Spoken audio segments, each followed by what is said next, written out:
Well, hi everyone, and welcome to episode 11 of Noob Eden.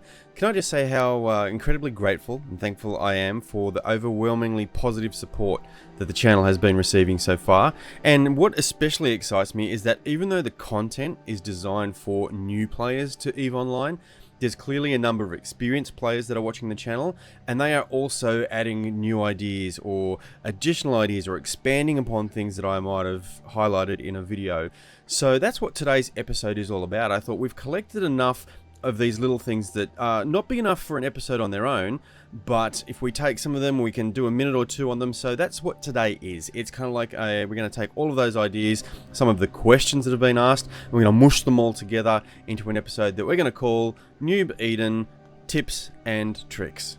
Well, here we go with tip number 1, and that is our radial menu. And you might say, well, hold up, that's not new. We talked about that back in episode 2, and we certainly did. I asked you to set it to your right mouse button so that you could do things like right click and hold while in your overview, and now you've got some instructions you can give your ship. I could dock at that location, I could warp to it, or while I'm holding down my right mouse button, I could drag that out for different distances. So I've got a whole range of different instructions I can give my ship from that radial menu. Now, we had a subscriber by the name of Simonis Lukosius, I hope I pronounced that right, who pointed out that you can also use that radial menu on your ship to set things like your default orbit and your default keep at range distances.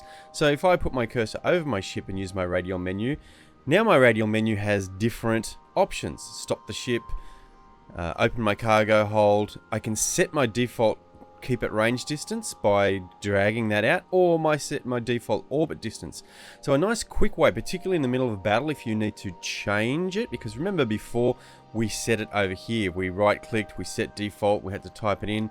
Well, I can radial menu that, and I can set my default distance orbit now at say 6,000 really quickly and easily. So now when I come over here, you'll see that my default is set to 6,000 meters. So once again, if I look at my ship and I want to quickly change that in the middle of battle, I bring that in nice and close, 2.5. Now if I look at my target, and I can see that that has been set to 2.5. So now that we understand that the radial menu is contextual, we can try and experiment with different places where you could apply perhaps the radial menu. So for example, this ship has drones on board. So if I hover over my drones here in my drone bay and right click, I get a radial menu that has some options for drones. In this case, I could launch them directly from my drone bay using my radial menu, and now I can see that that drone is out in space. Well, now that it's in space, what if I radial menu that? Now I've even got a whole other set of instructions that I can give this drone.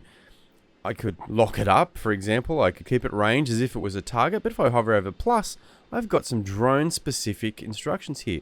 I could return and orbit my ship, I could return it to the drone bay, I could scoop it into the drone bay, etc, etc. Now, I'm not going to go through them all, you can play with them, but this idea of the radial menu being contextual opens up a whole set of different ways we can interact with things that we're doing in the game. And that leads us on to tip number 2, which is kind of related to tip number 1. In a previous episode, we talked about the fact that we can use the people and places to set up a locations window on our screen so that we can actually use the radial menu to access bookmarks nice and quickly and easily, because we can access things on the overview of the radial menu, but normally for bookmarks you'd have to right click in space, go locations, scroll through the one you want, etc, etc, which is quite time consuming. So we talked about putting the people and places window here to access the radial menu for those bookmarks. Now that is fantastic and that works, but a viewer by the name of Hell54N6EL, which when you look at it kind of reads Hell's Angel, pointed out that you can actually do a quicker and a much neater version of that by pressing the L key. When I press L, I get this little window, which is my locations window. Now, it'll only show bookmarks in my current solar system, which in this case is Jita. But let's check, does the radial menu work? Hell yeah, it does! Awesome! So just simply using the L key brings you up a much neater, smaller, so you can actually shrink that down if you're looking for some UI space, and it will only show you bookmarks that are in your solar system. Thanks for that, awesome tip. Alright, tip number 3. At the moment, I am actually being shot at, and you will see if you're in battle with another player and you are taking damage or someone else is shooting at you, you'll get these little notifications. In this case, I just took 12 damage from Billy Daniels. In that case, he missed me. So it gives you like a scrolling information stream of the damage that you're taking. There's a couple of little things we can do to make that information either easier to see or more valuable to us. The first thing we're going to do is maybe move it somewhere, because you might find that having these messages right in the middle of your screen may not be the best place for you. It might be clashing with other things you've got on the screen. Sorry, just got a warning going there because our shields are getting low. So we can actually move the location of these messages. Down in your little tiny options menu here at the bottom of your capacitor wheel, you can enter moving mode. There are 2 blocks of text. We can move the message frame here, so if I click and drag that, I might want them sort of right down here. And these ones are other messages that you can move. We might put them sort of somewhere else over here, for example. When we're done, just simply close. And you'll see now that my damage notifications are popping up here at the bottom of the screen. Now at the moment, they're not telling me much about what is happening to me. I know that I'm being hit, or missed in this case, but one of the great pieces of information you can take during a fight is, well, what is it that's hitting me? Because if you're being hit by a long distance weapon, you'll know that you might want to get in tight and orbit close to try and get under their tracking. If you're being hit by a short distance weapon like a blaster, then you know you might want to try and pull some range to get out of range of that weapon. So let's see if we can get some more information from those notifications. To do that, we are going to go up to our Neocom menu. We're going to go to Utilities, and you'll see Logs and Messages. Now this is a running sort of log of all those messages that were coming up on our screen. But we can change the content of what we see on our screen. At the moment it just says 13 from Billy Daniels, 64, etc. Now if I go to the combat settings and pull down this disclosure triangle, one of the things I can add to the messages I get in space is the weapon type. Now if I click on that and close it, you'll see not only do I get the message of how much damage I took, but also the type of weapon. So let's wait for one to come up. There you go. He misses me with his 75mm railgun. I know that this is a railgun 1 that he's shooting at me. I may want to try and get in close and get inside of his orbit, because the railgun is a longer range weapon. So as you start to learn and get familiar with the weapons, you'll know, how am I going to respond in this situation now that I know he's shooting at me with a railgun? So I strongly suggest, if you're going to do any kind of PvP, that you add this information to your in-space messages.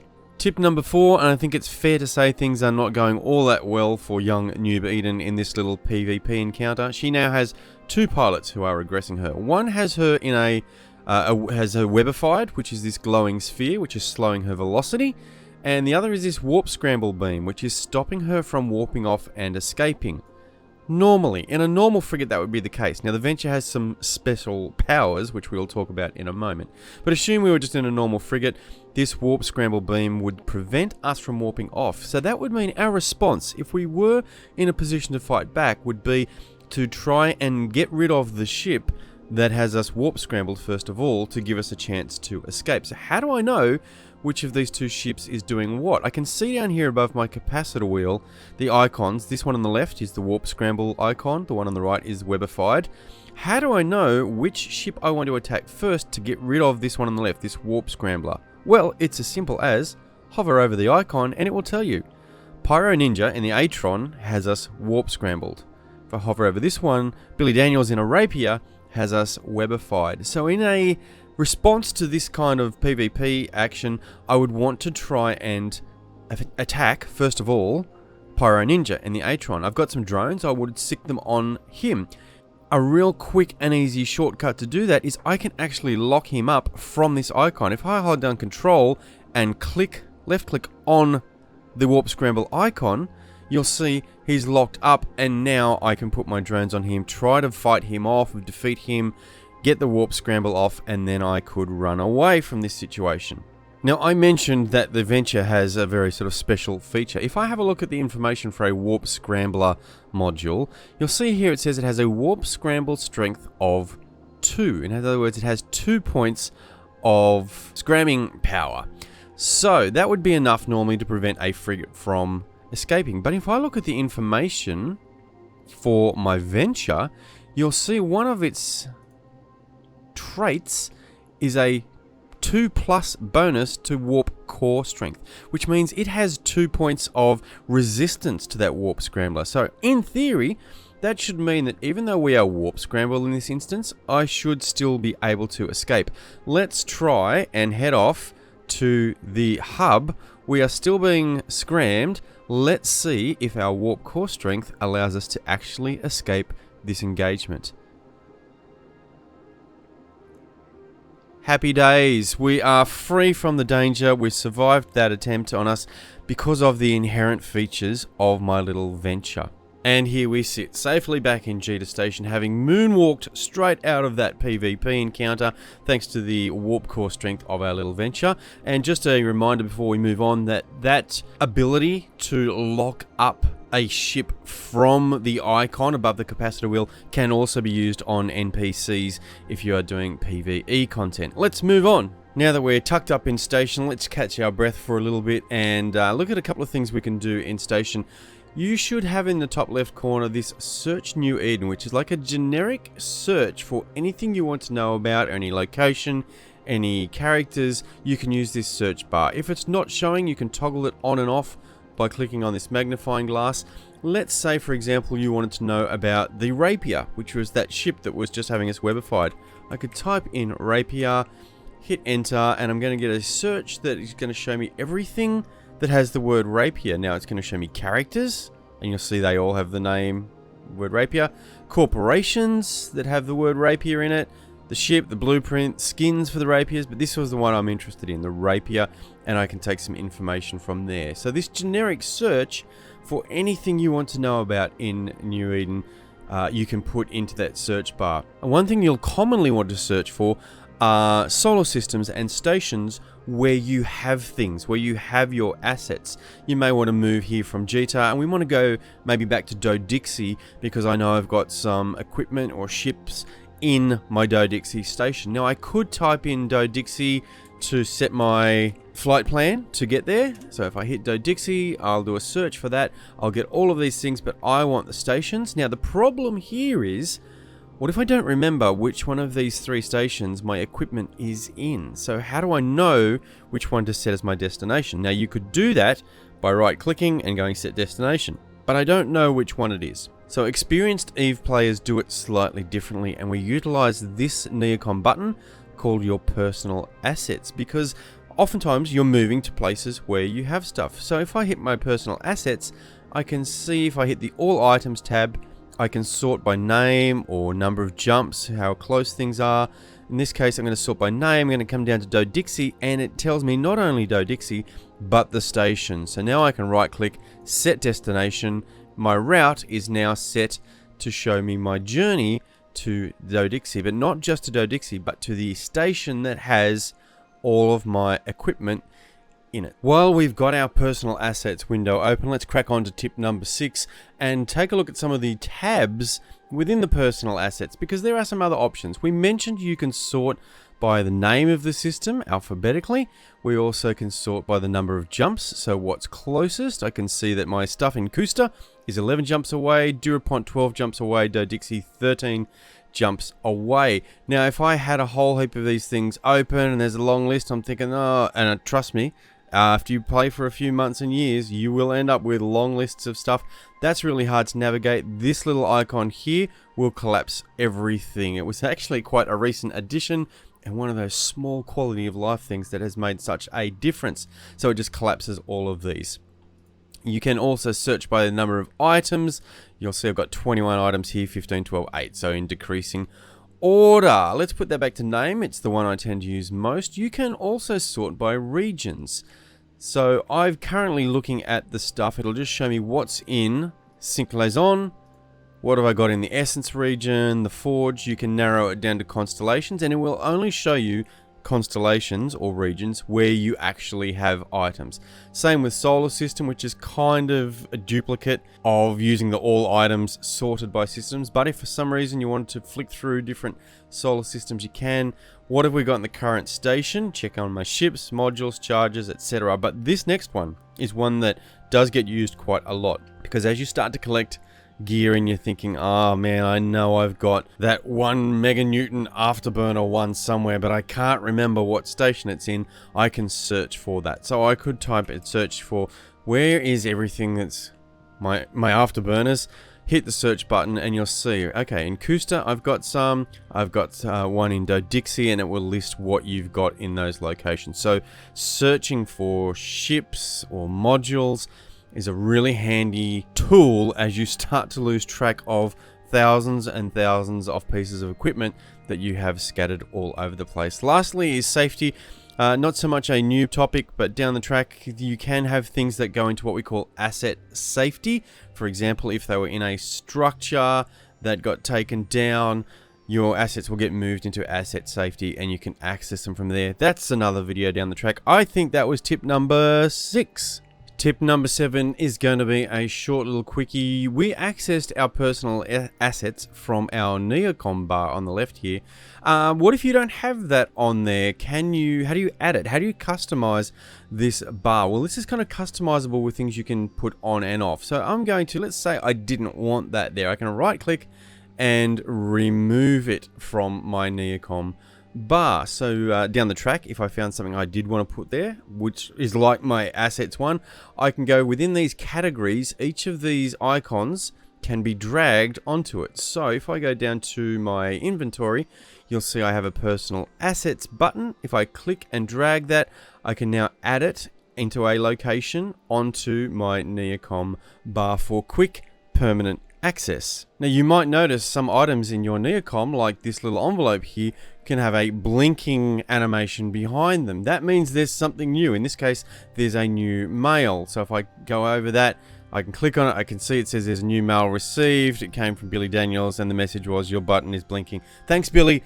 you're an idiot. But you can actually turn that off if you don't want that distraction. So you can right click on any of those things and you can disable the button blink if you don't like that. While we're on our Neocom and customizing it, you can drag things up and down, so you can change the order of icons in how they appear in your Neocom. But if you find yourself maybe accidentally dragging things, you can lock that to prevent that happening. So I can right click, lock Neocom, and you'll see now I cannot click and drag and accidentally move things around. You can also change the alignment of where it appears on your screen. I can right click and actually align that to the right hand side, and you'll see it's moved over to the right. That's very disconcerting for me. For 8 years it's been along the left here. And if you're the kind of person who just likes to keep things organized into folders, you can do that in your Neocom. Let's right click up here and you can create a group. Now let's say I wanted to put everything to do with my market stuff in a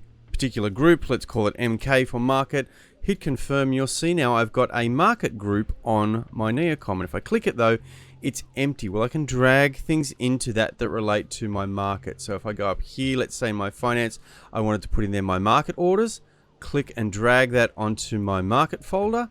I could also perhaps put in my wallet in there, and can also perhaps put my contracts into my market folder. One of them didn't go. That's the wallet. Let's just see why that didn't go. Let's try that again. Wallet. Oh, because it's already on. So in that case, it's already up here. Let's see if we can unlock our Neocom and now drag my wallet onto, there you go. So now everything to do with my finances, my market orders, contracts, wallet are all inside my market group, and you can go and create other groups if you'd like to keep things bundled up. Just finally, as we wrap up on the Neocom, you can also do a few other things. You could reset all your buttons back to default. You could turn off all of the blinking if you didn't want to do it on an individual basis per icon. You can also turn auto hide on and off. Now, if you're desperate for every single pixel on your screen, you can turn auto hide on, and when you're not using your Neocom, see how it neatly slides off to the left. And if you want to use it, just bang your cursor against the left. It's kind of like the, I guess, the taskbar across the bottom in your Windows. It'll come up and come up when you sort of slide over when you need it. Now, you might find that a little bit off-putting and disconcerting, but you've got the option. You can either turn that on or off, or you can leave it there permanently. Guys, that's enough for the Neocom. It's not particularly exciting, but very functional. Tip number 8, still in station. Hopefully we can get out of here and maybe do one more out in space before we wrap up with our 10. Is as you start to play with other players, either in corporations or just friends, or if you even start to acquire multiple characters, there may be times where you want to trade items. Now, one way you can do that is if you're in the same station, do a station trade. Now, I'm currently in Jita. There are currently 1,232 people in this station, which is a lot to sift through, so I can search for the person I want. I know Billy Daniels is in here with me, so if I just type Billy in, I can see he's there. Right click and I can do a trade. The trade window will open up and I'm going to jump over to Billy and drop the item that we're trading. I'm going to trade some ships from Billy to New Eden. You'll see that those ships have popped up now in the trade window. Billy has hit accept. If I'm happy to take them, I could offer ISK for them. So if I was wanting to pay him money, I could, but he's giving them to me for free. What a guy. So I hit accept and you'll get this trading ship warning. You can turn that off if you don't want that to occur every time. And you'll see now in my hangars, I've got all these nice new ships that Billy just gave me. Thank you, Billy. I take it back for calling you an idiot. Let's move on now to tip number 9. Now, looking at your assets in your hangar, you can view them in different ways. You can view them in this sort of grid view, the details view, or a list view. Let's just stick with list view for the moment, as it's the most compact. Now, as you start to get multiple ships fit in multiple ways, it can start to get a little bit out of control, trying to figure out what is fit in what particular way. Now, there's a couple of ways around this. I'm going to give you a couple of tips. One of them is to simply name the ship with something that explains what it is. So in this case, this is a T1 Corax fit for Exotic Abyssal. So if I wanted to change that name, I can simply right click and go down to change name, and I can rename it accordingly. Now, that's really important, particularly if you're involved in PvP, because you don't want to go into a battle with your ship named Dual Repping Blaster Incursus. Okay, that's just giving away so much free information, but it's great when you're in station, because when you're looking for your ships, you know that's the one you're after. So really important, if you want to do that, get in the habit of changing the name before you go out and calling it blah blah blah, whatever you want. Okay, but definitely not Dual Repping Blaster Incursus. Now, of course, naming a ship a particular way doesn't actually list everything that's on there, so you can actually find out how a ship is fit without jumping into it. So if I wanted to have a look at this Abyssal Electric T1, if I right click, I have the option to view the contents, and it will go through and actually show me everything that is in and attached to that ship. I can sort them. In this case, I'm going to sort them by location, so I can see what's in the cargo hold. I can see the high slots have these energy beams, what's in the low slots, what's in the mid slots, when the rig slots. So I don't have to get into a ship to have a look at how it's fit. I can do that simply by right clicking and saying view contents. Now, open cargo hold will actually give me a direct inventory window that I can now get into the cargo hold of that particular ship, and I can see that these crystals, these multi-frequency crystals, are sitting in the cargo hold, which was actually lined up with what we had here, wasn't it? We could see in the cargo hold there were 4 of these crystals. Now, we've opened this inventory window to move things around between ships. Let's say I wanted to get them out of that ship and into my current venture. I can open the cargo hold window like we have and drag it, click and drag it onto my venture. Those crystals have now moved from the hold of that ship. I didn't have to get into it. I didn't have to activate that ship. I just dragged it from the inventory, and they're now sitting in my venture. So a really handy tip just to try and get an idea of what is fit on this ever-growing list of ships that you'll end up with. Just quickly while we're here, let's also quickly talk about these 2 options, repackaging and strip fitting. Let's go back to that Abyssal Electrical T1, and if I strip the fitting, that will actually remove all the modules, but not the rigs, because remember, when we remove rigs from a ship, they actually get destroyed. So it will actually just take all the, let's just cancel that for a moment. So let's just see what was on there. View the contents.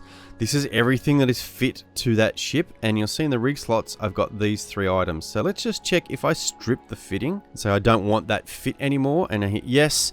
Now when I view the contents of that particular ship, the only thing that's there are the rig slots, because they don't get removed until I repackage the ship, which was the other option. And be careful because they're right next to each other. So repackaging actually takes everything off, takes the modules, destroys the rigs, and repackages the ship back into its original form as it was purchased. So it's what we call a packaged ship. And you'll see that the volume gets much smaller. So let's repackage that frigate.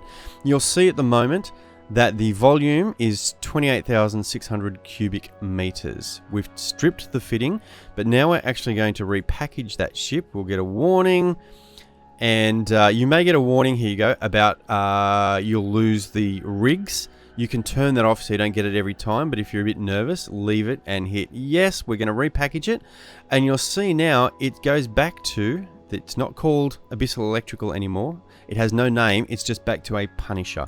And the volume has shrunk right down to 2,500 cubic meters. So if you're hauling ships, moving things around, you move them in a packaged form most of the time.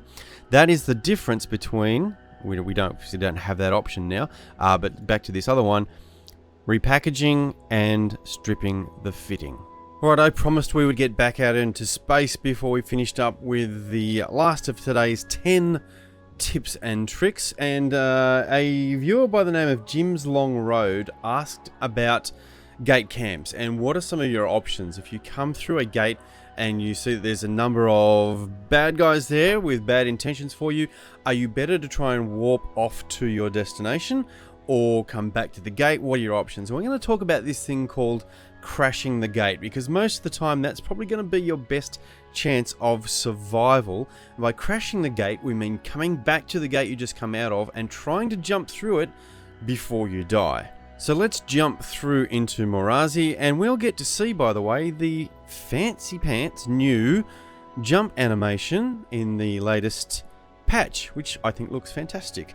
So we're going through our jump tunnel, we come out into Morazi, and things are not good because this is not something you particularly want to see. Not so bad in high sec, but in low sec, a red Gnosis, which is one of the sort of more popular gate camping ships. This is potentially, particularly in low sec, going to mean bad times are ahead. Now don't forget, we've got 1 minute of jump cloak timer, so we can't be seen or locked up at the moment, and we're making the decision we're going to crash the gate. So when we do that, we're going to go straight back to this gate we came out of. It's 13 k's away. We're going to hit our afterburners if we've got one, and we're going to turn on every bit of tank. I've got 2 reppers, and we're going to try and do that before we die. So I'm going to hit jump. I'm immediately going to turn on my 2 reppers, my afterburner, and now I'm just praying, and I'm literally spamming the jump button. Probably at this point in a normal gank, you know, you'd be getting shot, but you're just trying to survive long enough to get back to the gate to jump through. Now I could have overheated my afterburner, but we haven't talked about that yet for you guys. That's a future episode. So everything you can do to try and get back through the gate before you die, that's what we call crashing the gate.